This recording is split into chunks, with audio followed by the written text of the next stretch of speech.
Welcome to episode 5 of KinFit. I'm Michael. I'm Tiffany, and today is a semi-beautiful day, and we're shooting at the top of Mount Royal. Yeah, so before it actually rains and we get drenched, let's get on with Fit News. So, sorry I'm looking kind of fried today. I just got back from my first aid course, and if my brain doesn't seem to be all here, I apologize in advance. Okay, so now, enlighten me. What's going on in Fit World? Oh, you know how in recent reports they've been saying like a lot of young children or toddlers are growing up obese? Definitely, yes, I do know. Well, Nintendo has a new console called Nintendo Wii. And like what's so special about it is that they have a wireless controller, okay, that you hold in two hands, but it looks like a remote control, and what it does is that it has games where you actually get up from the couch. Like if you play a tennis game, you actually get up, stand up, and you actually do the actual ground strokes that you would do in tennis. Oh. Yeah, so it actually gets you up, gives you a decent workout. And it kind of reminds me of like DDR, where you used to you actually get up and you dance. Yes, that was so much fun. DDR is Dance Dance Revolution, of course. So instead of dancing around, you're playing tennis in your living room. Exactly, playing tennis. Or they have first-person shooter games, and you actually get up and you actually duck, dodge, move your arms around. You actually work up a sweat. Oh, very cool indeed. So no more couch potato kids. No, and the reason why I'm talking about this also is because there was a report done by Bloomberg, and they said Nintendo really wants to emphasize on having more games that promote health and fitness. So later on, when the console comes out, expect games to get you more worked up and physically active. Excellent, that's what we need. Yeah. Very good. What else is going on? Well, in other news, I was on Lifehacker, and they had a little news article, and they were talking about this web blog called Health Bolt. And what this guy was on the blog, what this guy was talking about is it teaches you how to measure your foot correctly to get a proper fitted shoe when you go to the store. Oh, very important. Yeah, so he goes into detail on how to measure your foot, like the foot length, the foot width, and how to measure your arch. Oh, very good. So remember how we talked about the importance of finding a good fitting shoe? Well, now you can measure your foot well and buy your good fitting shoe. Excellent, very good. He provides a lot of details, so I recommend people to go visit the site, and we'll have the link on our show notes. Oh, very good. Okay. In other news, on Globe and Mail, on the Globe and Mail, I saw it a couple of weeks ago, they did a report on BMI. Okay. Body mass index. Yeah. I'm actually not a big fan of body mass index because it only takes into account your height, your weight over your height squared, to tell you whether or not you're obese or you're really healthy. Because I could be short and muscular, but the equation will tell me that I'm fat or I'm mildly obese, which might not be necessarily true. I could be perfectly healthy. Okay, so definitely be aware of that, because it's used more as a general indicator, but not everybody fits into that category. So if you are on other extremes, like you are heavier because you have heavier bones, you have large muscular mass, you are not going to fall into this category. So be very careful when you're using the BMI equation. Yeah, which is weight over your height squared. Yeah. Okay. Well, the article is actually talking about how BMI is not good for seniors, like 75 years and older. And the study actually recommended that you measure your hip, for seniors, that they should measure your hip and their waist, which would be a better indicator. Yes, for sure. Very good, very good. And last but not least, yes. Okay, another thing on Lifehacker was they were talking about a website called WikiHow. It's kind of like Wikipedia. It's like an online encyclopedia, but this is WikiHow, and it shows you a list of how-tos. Ooh, very and cool. the how-to they were talking about is how to get six-pack abs. Ooh, pray do tell. Yeah, well, I actually like the content of the Wiki how-to. The only thing I don't like is the title. How to get six-pack? Exactly, because it kind of gives someone false hope that if you do these exercises, you will definitely get six-pack abs. Because they don't say at the end of the article that you might not be able to get six-pack abs if you do all these. Because I do most of these exercises and they're valid. They're all good exercises, but I don't have a six-pack. Ain't that bitch. Yeah. But anyhow, so be aware. I think the information was very good. They had good exercise and everything. But when they promise you something, it's not guaranteed, because there's so many different other factors. You can't say everyone that's going to do these exercises will end up with a six-pack. If that were true, well, they don't actually say they don't actually promise you that you'll get six-pack, like a six-pack, but it's just that the title is kind of misleading. Yeah, well, that's why you have to be a little bit it's careful. How to get six-pack abs, and they list all the the exercises, and I'm kind of well, I don't have six-pack. I don't have a six-pack. Well, at least with good exercises. Yeah. That's good. Okay. Well, that's it for Fit News for today. So in our last episode, we talked about the importance of a good warm-up and a good dynamic stretch. This week, we'll be talking about upper body stretches. But compared to the lower body, there aren't a lot of dynamic stretches available. This is mainly because compared to the lower body, the upper body actually has a very large range of motion. So for example, say my shoulder, I can actually move in quite a big circle. So that's basically full range of motion. Whereas in my hip, I can't actually do that. So that's why I need the help of those dynamic stretches to give me that increased flexibility.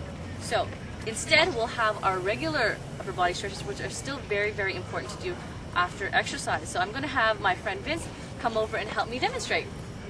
Hi, I'm Vince, and thank you, Tiffany, for having me on KinFit today. Well, thank you for being on KinFit. We are going to do our upper body stretches, and one of the most important ones, I think, that are always forgotten are for the pec muscles. Really? Yeah, exactly. And these ones, they connect right up onto the shoulders, and if they are constantly tight and unstretched, they end up pulling the shoulders forward into this rounded position. Like this, Yes, right? the Arnold pose. But we don't want to permanently be that way, and it's also very bad for the posture as well. It's looking kind of odd. Yeah, with the rounded back. Exactly. So what you want to do is make sure that you give it a really good stretch. So a simple way to do that is if you can find a flat surface or somewhere you can use to stretch, that would be fantastic. So Sort of like this pole. Yeah. oh, how convenient. So this is what we're going to do. You're going to bring your arm up about 90 degrees. You're facing this way, and then to stretch, you're going to turn your hips the other way. So that way, this part of the muscle gets a nice stretch. Turn as much as you can to get that stretch. So you see here? Fantastic, isn't it? So this is something you would do especially after doing a lot of push-ups or bench press that really use these large muscles. Okay. Another important one is for the shoulders. So we're going to do the deltoid, where you just bring the arm straight across the chest. Same thing, you always want to make sure you have good posture. Right across, and you're pulling right here. You want to hold these stretches for about 30 seconds, and that gives you that time for the muscle to start to relax a little bit. Okay. Next one, how about the triceps? They also get forgotten quite a bit. So you're going to bring the arm right up behind the head. Use your other arm to grab the elbow, and then that way you can see that this muscle here, the triceps, gets that nice stretch. Now if you notice here, Vince has his head very straight, good posture. That's good, because you don't want the head to be bent forward, because that's going to start hurting your neck a little bit. So this is perfect. This is exactly what you should be doing. So same thing, about 30 seconds would be great. Okay, and the last one that we're going to do today is what I like to call the student stretch, because at any one time in the library, you look up, someone's going to be doing this. I might have. Sounds familiar? Yeah, sounds okay. familiar. So why don't you get into it right away, and let's show Yeah. everyone. So hands together, push out. You want to round out the back, and basically what you're trying to do is separate your shoulder blades right here. So right here, you're pulling apart, stretching all these muscles. Make sure when you're doing it, if you're standing, bend the knees a little bit. You don't want to have hyperextended knees. And then you just round out, sort of like a cat, stretch out a bit, and that's great. So how do you feel? Nice and loose? Yeah. A lot better, right? Yeah, all relaxed now. You're ready for everything. Good.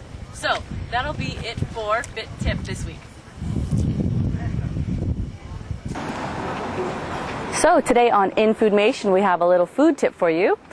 A common question usually is, what should I eat or drink after I finish my physical activity? A very, very good question, because you always want a good balance of a carbohydrate and protein so that you can recover faster, because you want to increase your glycogen stores. You don't want to be have your muscles all tired out and drained, because then the next day you're going to feel it. So a good thing to have, actually, and it's really easy to access, is chocolate milk. So you'll see here, chocolate milk actually is quite low in fat. It's only 1%. And the sugar content is the equivalent of a glass of orange juice, say. So your fat and your sugar, don't worry about it. And the carbohydrate and protein balance in the chocolate milk is exactly pretty much what you need for post-exercise. So if you want something tasty, quick, and easy, chocolate milk is for you. Today we're going to talk a little bit about the Bosu Balance Trainer. Now what this is actually a new training tool that came out about 5 or 6 years ago, and you'll start to see a lot of this in fitness facilities. If you ever walked in a gym, you might have saw this lying around or someone using it. Well, what BOSU actually stands for is actually an acronym for both sides up, meaning you can use the dome side, or if you flip it over, the flat side. It's generally designed for balance training, like I said earlier, and you would see a lot of people standing on it, jumping on it, running on it. But you actually do it with a lot of other exercises as well. You can incorporate it into your core training, okay, by doing sit-ups or push-ups. You can even do weights on it or do your squats on it. It adds another level of difficulty to your training program already, to your training program. A lot of fitness instructors are starting to use this instead of the stepper. You start seeing a lot of cardio classes that add the BOSU. Okay, they're starting to incorporate a lot of balance training into their cardio because a lot of people are starting to understand that when you get older, you tend to lose your balance. So it's really important that you train your balance. The ball itself is pretty durable. If you take a look at it, it actually looks like a stability ball with a platform. It can actually hold up, an adult male. It can withstand high impact. So when you jump on it, you don't have to worry about it, bursting. I generally use this a lot. Okay, this one is actually mine. The BOSU is about $180 to $200, so it's pretty expensive. So if you can really afford it, I recommend you to buy it because it's very versatile. Like I said, you can use it for all kinds of types of exercises. You can even stretch on it, okay? If you can't really afford it, I suggest you really take advantage of this at the gym that you work at if they have it. If they don't, I recommend you to maybe talk to whoever's in charge of the fitness facility to see if they can actually purchase some of these because, like I said, it's very versatile. You can use this for all types of exercises. For trainers out there who really want to learn how to use this and teach it to their clients, I really suggest that you go to the Twist Conditioning website, which we'll have in our show notes. Look up their BOSU certification course. See if it's offered. They teach it throughout Canada. Check if they offer it at the city near you. Okay, and I really suggest that you take advantage and take the course, learn the exercises you can do with it, add to your toolbox. That way, it will make you a better trainer for your clients and for yourself. That's it for today's review. Okay, for additional information, just check our show notes, and that's it for today.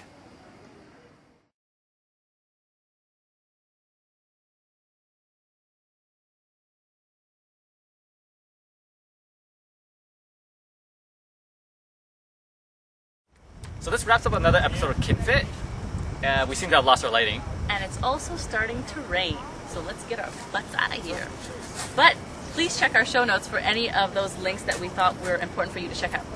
And if you have any ideas, suggestions, or questions you want to give us, just email them to us at info@kinfit.tv. Big thank you once again goes to Timmy, our cameraman, and our special guest, Vince. So remember, don't quit. Stay fit. KinFit, I'm Michael. I'm Tiffany, and today is a semi-beautiful day, and we are shooting at the top of Mount Royal. Cut.